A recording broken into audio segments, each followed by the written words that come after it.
Basically रहने वाला हरियाणा से हूँ जी।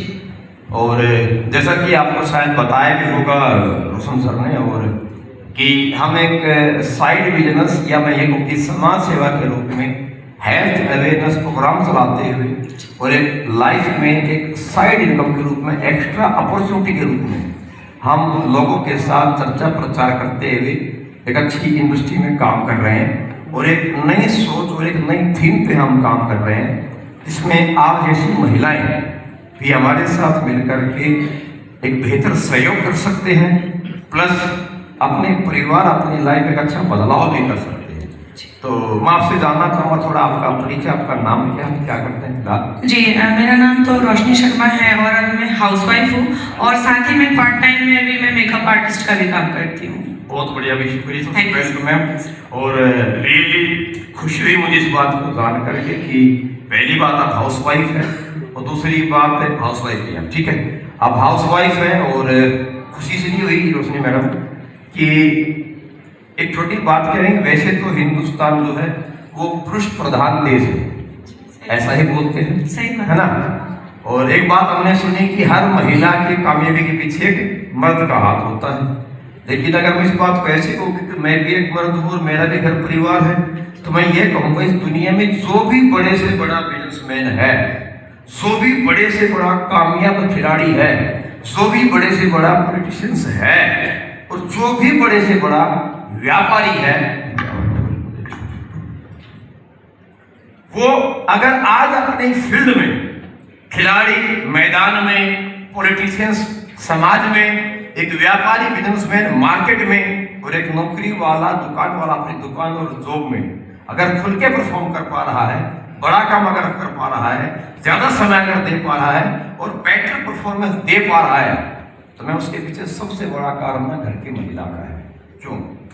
देखिए, आप एक बहुत कलाकार है, मैं आपको सिर्फ आपको लगे मैं खुश करने के लिए नहीं कह रहा, मेरे भी घर में मेरी वाइफ है, मेरी माँ है, मैं भी देखता हूँ, समझता हूँ, मैं जिस काम में हूँ वो मेरा एक काम है, उसको मैंने सीखा है, उसके मैंने पढ़ाई भी किया है और मुझे रोजाना वही काम करना होता है।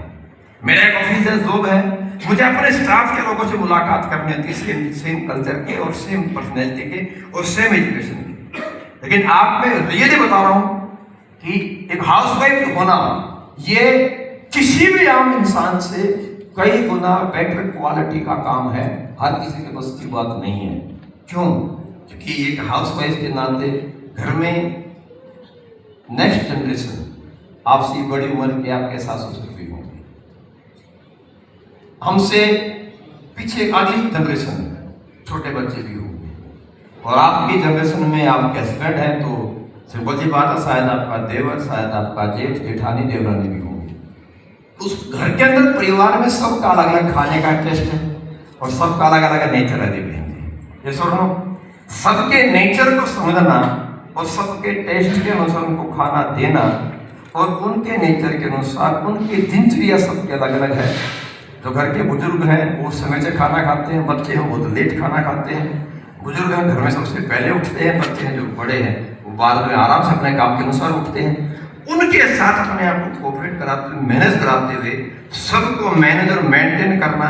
अगर मैं ये कहूँ कि जो भाई साहब हैं हमारे जो सर हैं, तो वो अगर किसी भी काम में हैं, जो भी उनका काम है, जो भी उद्योग है, वो वहाँ से कुछ प्रेशर लेके आएंगे तो रिलीज यहीं पे करेंगे, वहाँ से खुश होके आएंगे तब भी रिलीज यहीं पे करेंगे। तो प्रेशर को भी सहते हुए कूल कराना और खुशी को भी एक्सेप्ट करते हुए खुशी का एहसास कराना, इतने सारे अलग अलग रोल को प्ले करना। देखिए, फिल्म स्टार भी पर्दे के सामने भिन्न भिन्न प्रकार के रोल अदा करता है, लेकिन एक महिला हर दिन भिन्न भिन्न प्रकार के कैरेक्टर में रहती है। माँ के रूप में अलग कैरेक्टर है, बहू के रूप में अलग कैरेक्टर है और बीवी के रूप में अलग कैरेक्टर है और समाज में आस पड़ोस के लिए अलग कैरेक्टर है। इतनी सारी भिन्नताओं को, क्वालिटी को अपने साथ में मेंटेन करना और सबको खुश करना, सबको खुश रखना, ये कला अगर मार्गदर्शन कराओ किसी में है ना, तो हाउस वाइफ में मुझे बड़ी खुशी है कि मुझे आपके साथ बात करने का मौका मिला।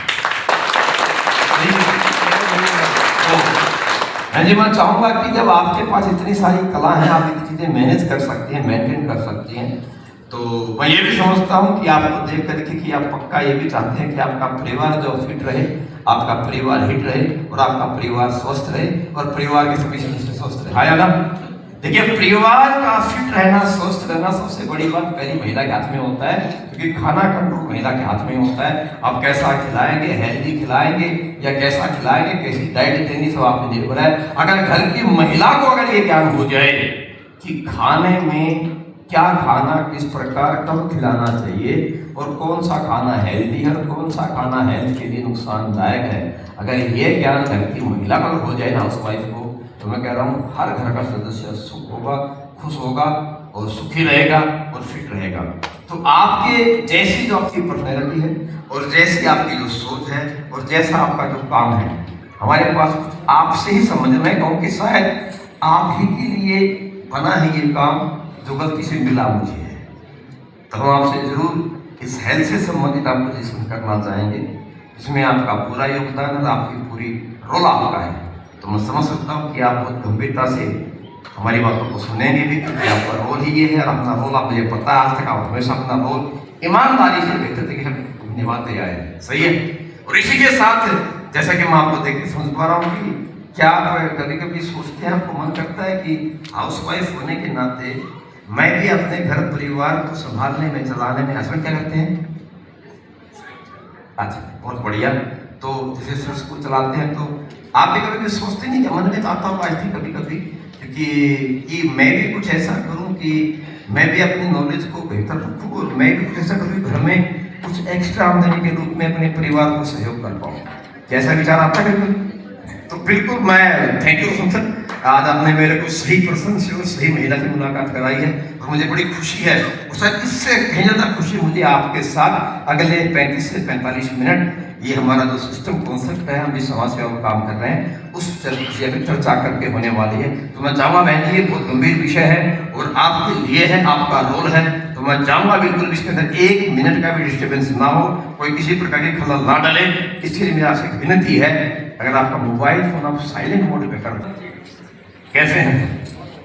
तो मैं आपसे मुलाकात मेरी हुई, मैं थोड़ा अपना परिचय करवाना चाहूँगा। सर मेरा नाम अनिल पुरी है, रहने वाला मैं हरियाणा से हूँ और हम एक किसी स्पेशल एक विषय के अंदर और किसी एक इंडस्ट्री में हम कार्यरत हैं, काम करते हैं, ऐसे संबंधित है। लेकिन मुझे बताया गौतम भाई ने, आपसे मुलाकात कराई है और आपने का परिचय बताई, बातें बताई मेरे को। तो मैं जानना चाहूँगा सबसे पहले सर आपका शुभ नाम क्या, आपका परिचय क्या करते हैं, प्लीज थोड़ा सा क्षमा के बात।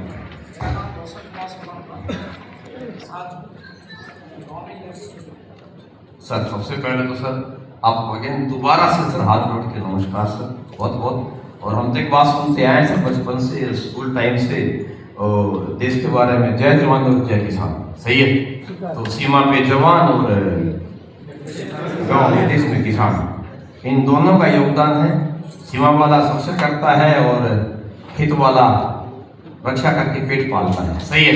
तो सर मुझे बड़ी खुशी है कि आप आज, इसलिए मैंने बोला सर खुशी है, मैं माफी चाहूँगा, आपको ये ना लगे कि मैं आपके से तारीफ कर रहा हूँ खुश करने के लिए, नहीं, सच बात है, मैं भी किसान फैमिली से। और आज सर इतना वक्त बदल गया है कि आज कोई व्यक्ति बढ़ दिख करके खेती कोई नहीं करना चाहता। हर कोई कृषि प्रधान देश बोला गया सर पूरी दुनिया में, हिंदुस्तान में कृषि प्रधान देश होने के बावजूद भी आज हर कोई पढ़ लिख करके कोई छोटी बड़ी नौकरी करने को तैयार है। और मतलब माफी चाहूँ बात बुरी लगे तो सॉरी, लेकिन एक व्यक्ति चपरासी बनने को तैयार है, कप बर्तन उठाने को तैयार है 15,000 सैलरी के लिए, लेकिन वो अपने जमीन पे खेत में खेती करने को, रेत में रेत के जैसा होने को तैयार नहीं है। सर इस बदलते वक्त के अंदर, इस बदलते हुए हिंदुस्तान के अंदर आपको मैं देख के लग रहा है, आपका मकान देख के लग रहा है कि आप एक अच्छे, एक सच्चे देशभक्त होने के साथ साथ आप पक्के माटी के लाल हैं, आप देशभक्त और किसान हैं और आप रेत से बड़ा प्यार करते हैं सर। इसलिए मुझे बड़ी खुशी हुई सर, अगेन सर शुक्रिया सर, शुक्रिया। मुझे बड़ी खुशी मिल करके आपसे कि मैं बिल्कुल एक ज़मीनी स्तर के एक आम व्यक्ति से मुलाकात कर रहा हूँ जो हकीकत में हिंदुस्तान की माटी से जुड़ा हुआ है। तो सर मुझे खुशी है, देखिए छोटी सी बात को, मैं भी किसान फैमिली से, हमारे फादर साहब भी किसान रहे, फिर हमने थोड़ी पढ़ाई करके इसके अंदर मैं भी सम्मिलित हूँ सर। हमने ऐसे बहुत खेती की है बचपन में और अभी भी हमारा खेती परिवार सर खेती चलता हमारा, अपना एक खेती करते हैं। और फिर मैं आर्मी की नौकरी में गया और आर्मी की नौकरी से मैंने एक काम शुरू किया अभी साथ में, कभी उस टाइम कुछ घटना घटी तो मेरा जो छूट गया था किसी कारण से। तो तब से मैं एक बात देखता रहा हूँ कि सर किसान व्यक्ति इस धरती पे अगर मैं बोलूँ सबसे मेहनती, कहते हैं ना कामयाबी के लिए मेहनत सबसे बड़ा मात्र माध्यम है या सबसे बड़ा धन है, और मेहनत का सबसे बड़ा प्रतीक है तो किसान है। क्योंकि जब रात में भी खेत में काम करना पड़ता है, सर्दी के मौसम में जब इंसान अपने चद्दर, अपने रजाई, अपना कंबल दबा के सोता है दोनों चारों तरफ से, उस वक्त भी किसान रात में गेहूं में पानी छोड़ रहा होता है। गर्मी के मौसम जब इंसान जीवन में कूलर पंखा लगा के उसके सामने उसके तक घुसना चाहता है, तब भी एक किसान सर अप्रैल महीने में गेहूं की फसल कटाई कर रहा होता है सर। तो सर गर्मी और सर्दी, दिन और रात, हर प्रकार के मौसम में हमेशा आगे रहता है और हमेशा मार्केट में काम में जमीन पे रहता है तो किसान है सर। सर इतनी मेहनत किसान के अंदर, साथ में बड़ी कला भी है सर। सर दो इंसान बंजर जमीन को चीर फाड़ करके एक बीज डाल के उससे 100 बीज बना सकता है। मतलब सर आपके अंदर सृजन की कला है, आपके अंदर बढ़ोतरी करने की कला है। आप एक बीज से 100 बीज बना लेते हैं, यानी आप में बढ़ाने की कला है सर। काबिल तारीफ है सर। मुझे मिलकर बड़ी खुशी और मुझे प्राउड हुआ सर आज कि मैं एक सही व्यक्ति से मेरी मुलाकात हुई। ऐसा क्यों मैंने कहा रोशन सर, इसलिए मैंने बात आपको कही सर आज, क्योंकि मैं जो फिलहाल इस फील्ड में काम कर रहा हूँ वो कसम से आपसे ही जुड़ा हुआ है और आपसे ज़्यादा जानकार कोई भी नहीं हो सकता है। हम एक हेल्थ इंडस्ट्री में काम कर रहे हैं। हेल्थ इंडस्ट्री कैसे सर, हम आयुर्वेद के बारे में, गाने वाले तो आप ही हैं सर। हम आयुर्वेद के बारे में लोगों को जा करके बताने का और अवगत कराने का और उन्हें दोबारा से इस पुराने जीवन पद्धति के बारे में अवेयर कराने की कोशिश कर रहे हैं। जो आज मशीनीकरण की वजह से जो आज इंसान बदलते माहौल की वजह से भूल गया है, हम तो वही याद दिलाना चाहते हैं लोगों को धीरे धीरे। उसके फायदे हम बता रहे हैं सर कि ऐसे पानी पीने के फायदे क्या थे, जमीन पे बैठकर खाना खाने के फायदे क्या थे, है ना, और घास से पसीने से आने के बाद एसी कूलर के सामने बैठने के नुकसान क्या है, और जो आजकल फास्ट फूड चल गया इसका खाने का नुकसान क्या है। तो मुझे भी लग रहा है कि मैं सही व्यक्ति के पास आया हूँ और आपके साथ मेरा अगर चर्चा विषय हो पाएगा तो मेरी जानकारी बढ़ पाएगी और आपसे मुझे मेरा काम में, मेरे विषय, मेरे आयुर्वेद के बारे में, इस काम के बारे में और बेहतर कुछ जानकारी आपसे मुझे प्राप्त हो पाएगी। और इसी के साथ साथ मैं आपको देख पा रहा हूँ कि किसान आदमी में, किसान परिवार से हूँ सर। 365 दिन 30 के 30 दिन से खेती तो नहीं होती, बीच में इंसान बहुत फ्री भी रहता है। और आज किसान इसलिए भी सर खेती को छोड़ करके